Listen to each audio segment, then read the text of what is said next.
Renungan Harian Katolik Jumat 18 April 2025. Salib. Sambil memikul salibnya, ia pergi keluar ke tempat yang bernama tempat tengkorak, dalam bahasa Ibrani, Golgota. Dan di situ ia disalibkan, dan bersama-sama dengan dia disalibkan juga dua orang lain, sebelah menyebelah Yesus di tengah-tengah. Yohanes bab 19 ayat 17 sampai 18. Saudara-saudara, salib menjadi sandungan besar bagi orang-orang Yahudi, kebodohan bagi orang Yunani. Namun bagi orang-orang yang mempunyai iman, salib adalah sumber segala rahmat, karena dengan dan melalui salib itulah manusia diselamatkan oleh Allah.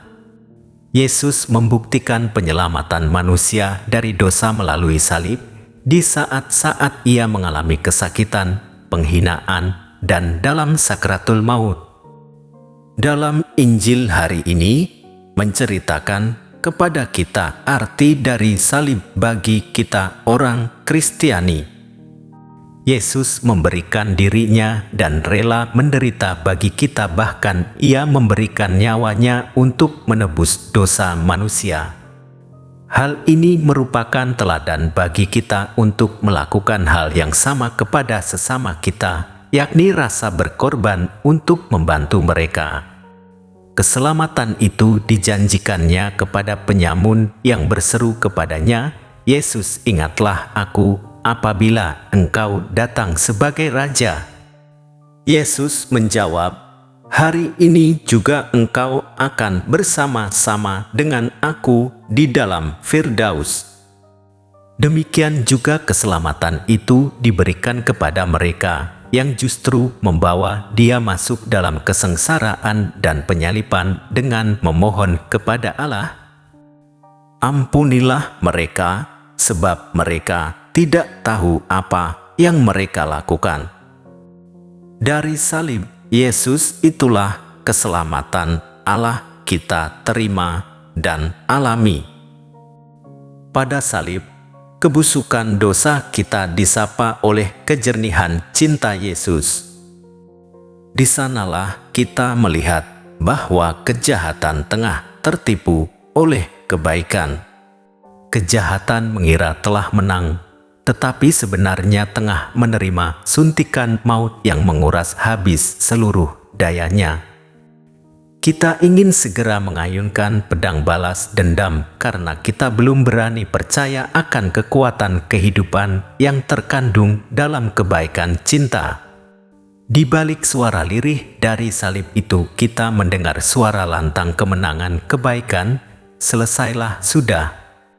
Hari ini kita seluruh gereja mengenangkan kasih terbesar Tuhan Yesus yang menyerahkan hidupnya mati di kayu salib bagi keselamatan kita semua.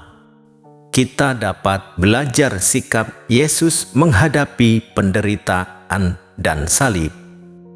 Kita dapat menimba semangatnya, bagaimana ia tabah menghadapi kesengsaraan dan kematian, bagaimana ia dari puncak salib mengampuni mereka yang menyalibkan dan menghinanya.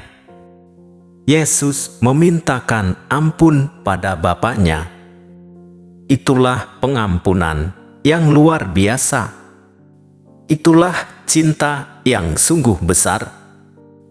Merayakan Jumat Agung berarti memandang Dia yang telah mereka tikam.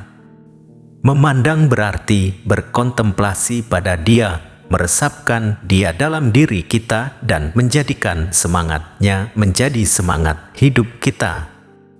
Inilah inti hidup kita sebagai murid Tuhan Yesus. Hari ini kita menghormati salib Yesus dengan menciumnya.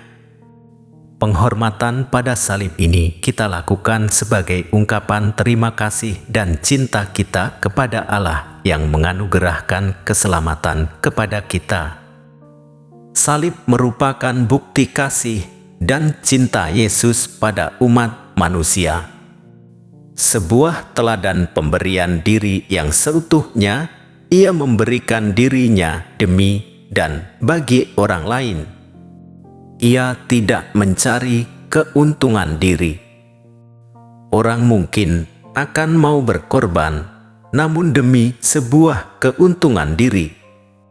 Bersama Yesus yang menderita, sengsara dan wafat di kayu salib, para martir masuk ke dalam taman Firdaus. Para martir ini kuat karena mereka menimba dan mendapat kekuatan dari salib Tuhan.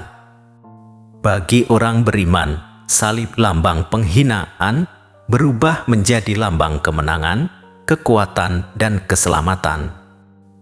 Bagaimana salib sekarang menjadi lambang untuk memberkati segalanya.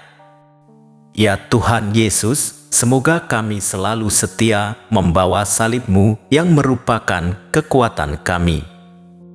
Demikian renungan hari ini. Selamat beraktivitas. Semoga semuanya lancar, sukses, serta selamat. Tuhan memberkati.